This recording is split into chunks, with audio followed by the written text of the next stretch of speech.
За энэ сайхан өглөөний мэнд хүргье. Сайхан өдөр байна.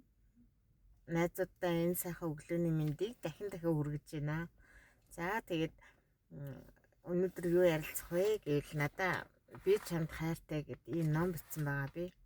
Гэхдээ нөгөө аавуудын ном, ээжүүдийн ном гэд одоо яриад байгаа шүү дээ. Тэрэн шиг би найзуудаа зориулж ном бичсэн. Энэ бол найзуудын ном байгаа.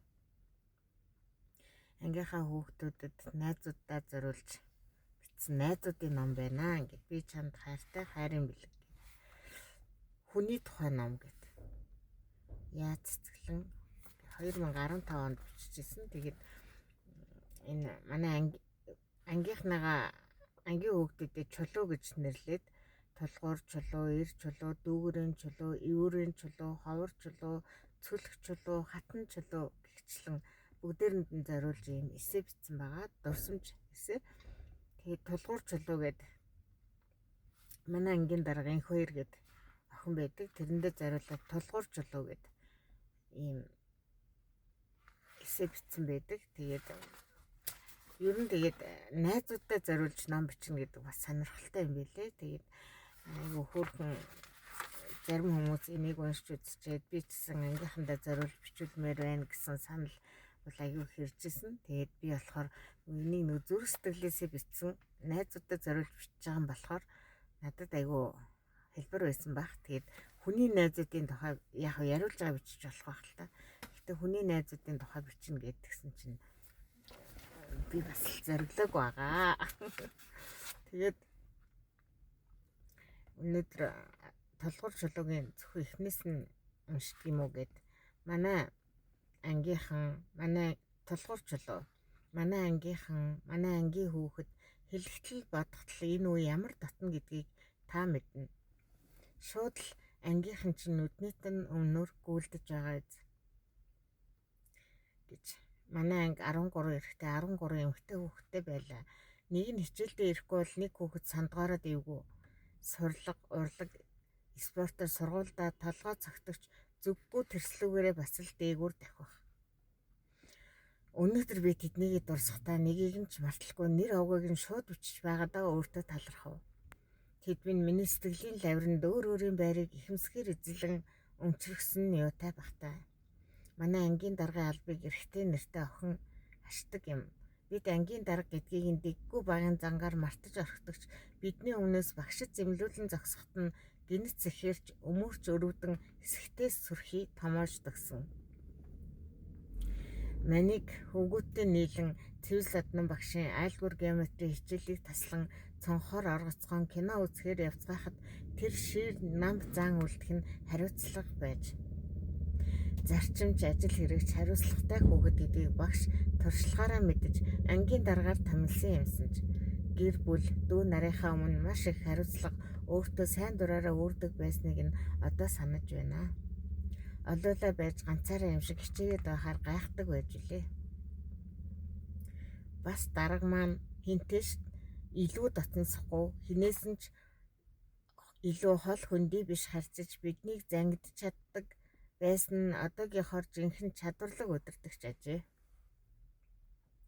Сайндаж, муудаж, арай илүү ойлголцдог дотны анд нь би байсан гэвэл үннээс хол зөрөхгүй болов. Үу зайгүй, өдөр шөнөгүй хэлхэлцэн хэлбэрээр тэр нөхөрлөдгүй. Тийм дил сул завч гаргахгүй. Төлөвлөгөөтэй гэрлүүгээ яарна.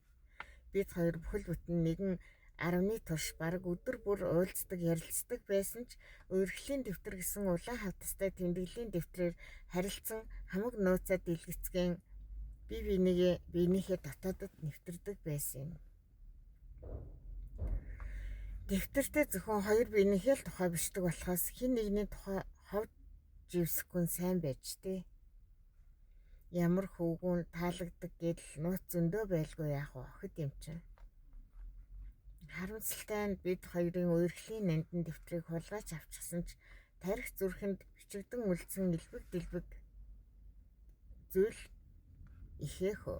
Манай би ангийнхаа хүүхдүүдэд үлдээсэн, илгэлсэн, доогдсон бичгүүд, захиа занаа, дөрвөн мөрт, дурсамжийн дэвтрүүд өөрсдөө голдуу авсан хар цагаан ботоо зургууд гээд нүдэнд надад асар үн цэнтэй зүйлүүдийг эрхэмлэн хадгалдаг хаяа гаргаж уншиж ганцаараа инээдэг байлаа. Харин миний түүхийн архив улаан авдрыг аваад явчихсан хулгайчид үнэхээр гомдсон доо. Байр машинаа барьцаан тавиад алдсанаасаа илүү харамссан. 10 жил хамтдаа өнгөрүүлсэн, дараа нь жаргал зовлон дайрахад хамгийн түрүү ирдэг найзынхаа тухай бичих зүйл дэндүү их даанч яахан барах. Энд нэг нь зовлонд ороогдож гин, тэнд нэг нь баяр хөөртэй учирч гин гэдэл ангийнхныхаа болохгүй бүгдд нь ноён нуруу алдалгүй төшилсөн хил уул хүргэж, цуглуулж, нийлүүлж, тусалж, дэмжиж гүйсэр насаараа л ангийн даргын ачаагаа нэр төртөөгөр үүрч явандаа чимнэ. Бид чамаагаа өөрийн ирэхгүй хүндэтгэн чин сэтгэлээсээ хайрладаг юм шүү хэлж байгаагүй л болохоос. Манай ангийн бат бих төшиг тулгуур болсон ангийн дарга маань Бямбагийн инх хоёр юм. Чи байгаагүй бол бид олонхын адил өөр өөрийн замыг хон сураг алдарцгаахыг үгүйсгэхгүй.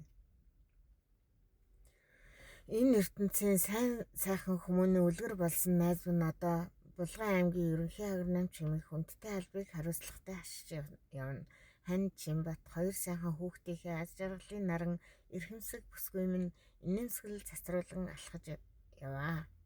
2011 оны 3 сарын 8 төрсөн өдөрт тэнд зориулв гэж бичжээ. Өнөөдөр ангийнхныгаа дурсах өдөр байх нэ. Комментаар найзуудыгаа ангийнхныгаа дурсаж хаваалцаарай. Хүмүүсээ найзуудаа коммент бичээрэй, лайк дараарай, шеэр хийгэрэй гэдэг юм хэлсэн шүү дээ. За баярлалаа. Хамт байхдаа талархдаг шүү. Баярлалаа.